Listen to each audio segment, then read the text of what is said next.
of liabilities. Tax base of liabilities. Tax base of liability equal to carrying amount minus future deduction on settlement of liability. So here the formula is, and we will take some example to prove it, carrying amount minus future deduction on settlement of the liability. Okay, this amount will be allowed as deduction in the future. So basically this is the difference.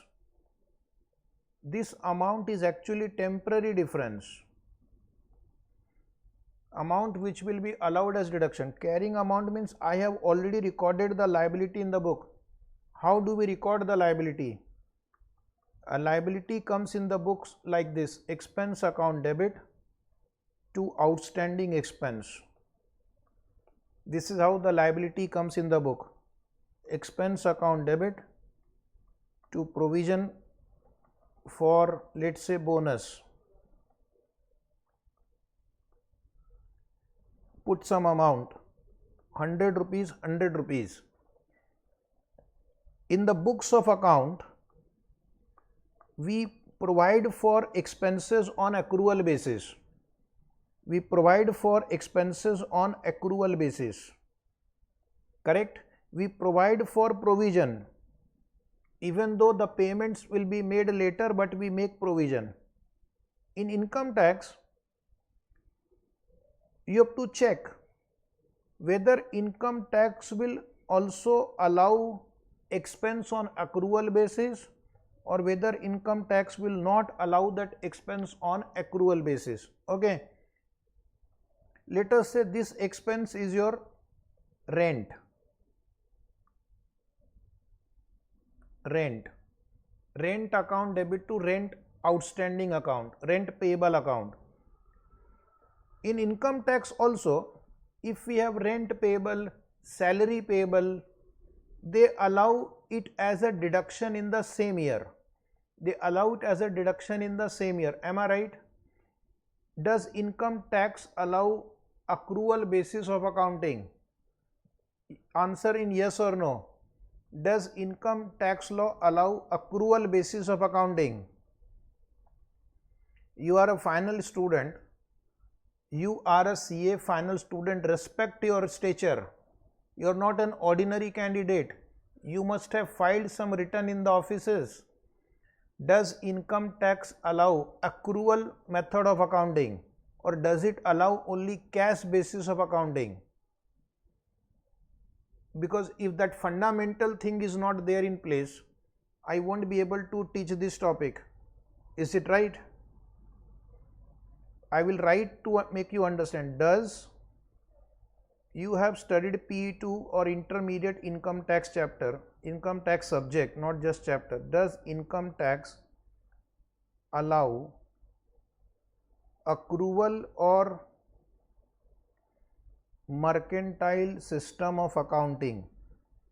Because if you don't know this question, then it is very difficult to understand this chapter. Option A yes, option B no. And suppose I have rent payable 100 rupees, whether this rent payable on the balance sheet, it is payable, it is not yet paid, will it be allowed as a deduction from your tax liability in the same year? Will it be allowed as a deduction in the same year? Suppose it is salary account debit to salary payable. Will it be allowed as a deduction? Or suppose it is purchases account debit to creditor account. Will these purchases be allowed as a deduction while computing your current tax liability? Will this purchase be allowed as a deduction while computing your tax liability? Say yes or no. Why are you in silent mode? Some students have said yes, Some have said no. The answer is yes. There are few expenses which are allowed only on cash basis. Few expenses, that is, sometimes we call it section 43B, or under your income tax law, provisions are not allowed as deduction usually. But other normal business expense, you can follow accrual or mercantile system and it will be allowed as an expense from your tax calculation. Is it right? Because that was a very critical point. So if it is a rent payable, then income tax will allow rent as a deduction in the same year. Is it right?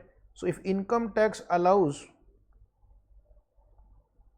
tax books suppose allow, so for income tax purpose also the entry same, rent to rent payable, you have considered in the same amount in books of account also and tax book also.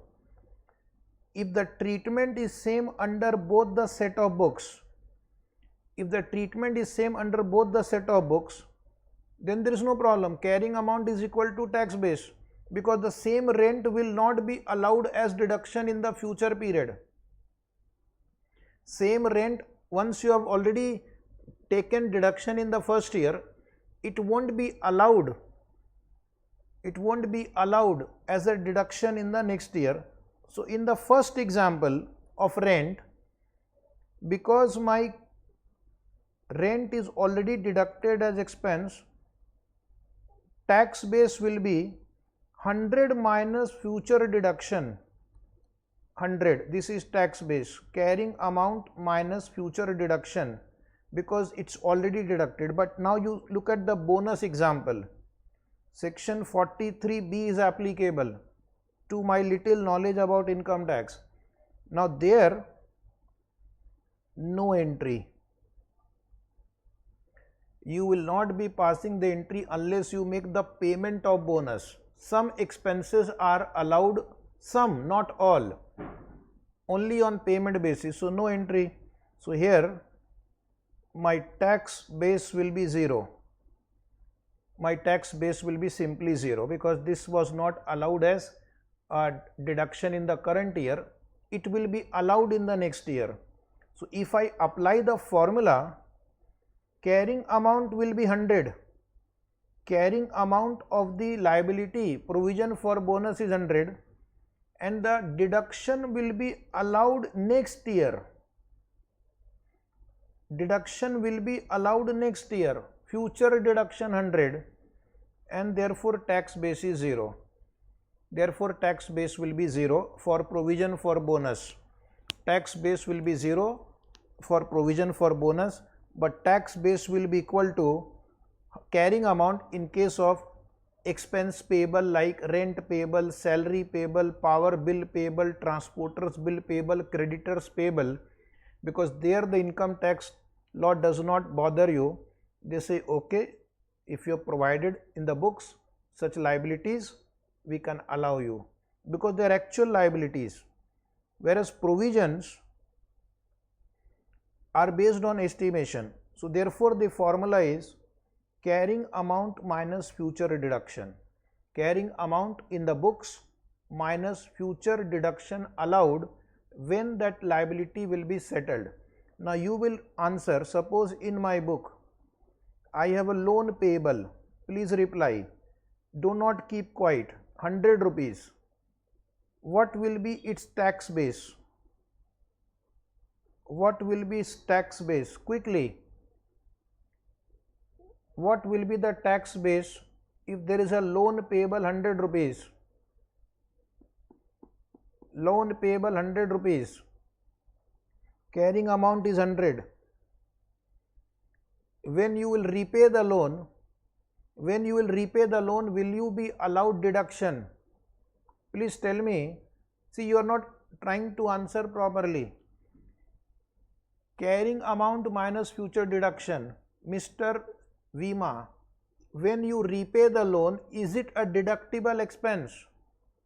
Is it a deductible expense? You will say no, it is not a deductible expense.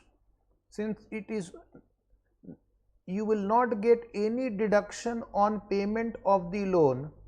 Future deduction allowed is 0. So the answer is 100. This is one way to understand. Second way to understand, forget the formula. Do we have any tax consequence when we repay the loan? I have taken loan from you 100 rupees. I repay you back 100 rupees next year. Do I have to pay tax on this? Do I save tax on this? If the answer is no, golden rule of this chapter, if it does not have tax consequence, when that asset is realized or liability is settled, and if it doesn't have tax consequence, tax base is equal to carrying amount. So second method you can understand, tax base will be equal to carrying amount equal to 100 because there is no tax consequence. Because there is no tax consequence. Okay, I will try one more on you. Suppose you have stipend payable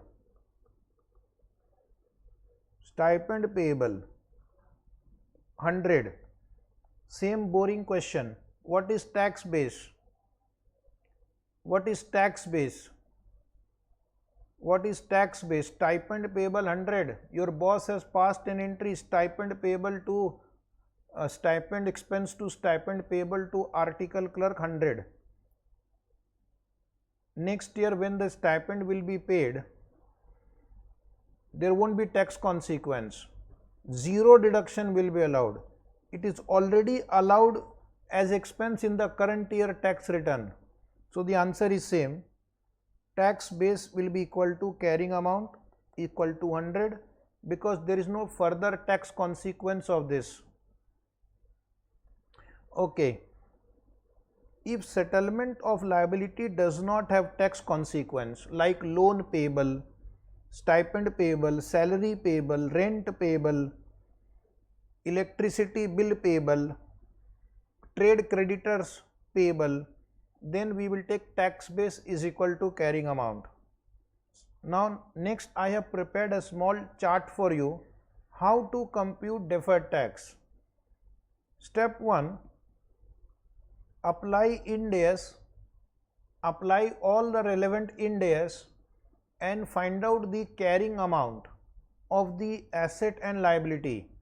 That is why before coming to this chapter, you should read all other chapters which will help you to compute the carrying amount of asset and liabilities. Okay, then come to this chapter. Otherwise, if you can't find the carrying amount correctly as per IND AS, you can't apply this standard. Second is determine the tax base of asset and tax base of liability. Just to revise, tax base of asset is equal to future deductions and tax base of liabilities is carrying amount minus future deduction. So that is how you will compute. And if the future settlement or future recovery does not have tax consequence, then in that case tax base is equal to carrying amount.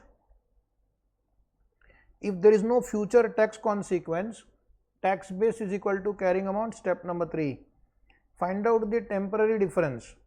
If step 1 and step 2 are not equal, it is called temporary difference. Step 1 minus step 2, and then we will check whether it is temporary, whether this temporary difference is taxable temporary difference or deductible temporary difference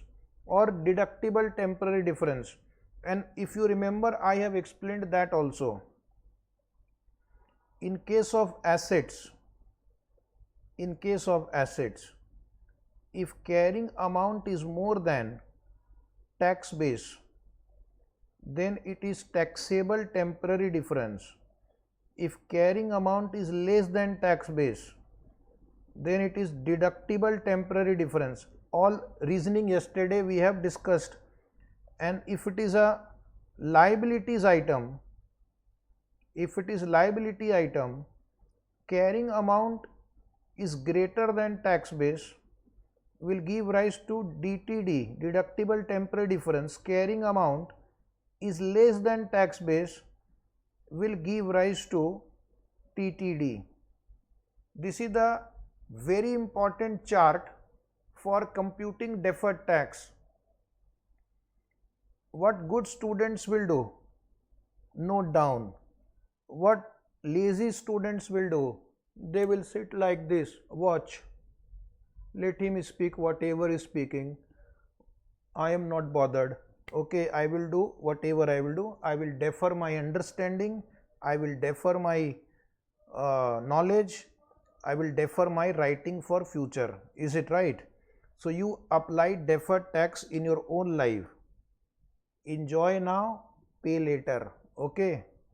And the last step is, once we compute TTD or DTD, then I just have to multiply by the tax rate.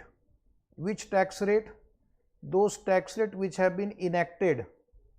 Enacted means the law has been passed by the parliament, approved by the, signed by the president, is called enacted, or substantively enacted. Substantively enacted means at least the parliament has passed the budget or the bill, only president's signature is pending. So it is as good as enacted only, because in India president usually do not refuse to sign the budget or the finance bill. Is it right? So if the Lok Sabha and Rajya Sabha has passed the budget or the finance bill, till now in the last several decades, not even once the president has refused to sign the finance bill. So treat it as if it is enacted by the end of the reporting period. So if the finance bill has been substantively enacted or enacted by the end of the reporting period, that tax rate will be used to calculate the deferred tax. So deferred tax is equal to temporary difference into tax rate. Deferred tax is equal to temporary difference into the tax rate. That is my step number 5, and this will help you to solve maximum questions. Let us go to now few more questions. Hello CA final student friends, we have come out with CA final FR regular video lecture in English language. You can purchase from our website vinod.in. Along with the class notes, you will also be provided with summary chart and MCQ book. The price is only ₹5,999. You can purchase from our website. You will get 5-year validity also. So this is a very good opportunity to learn FR conceptually in detail. From our website you can purchase at 5,999 vinod.in. Thank you very much.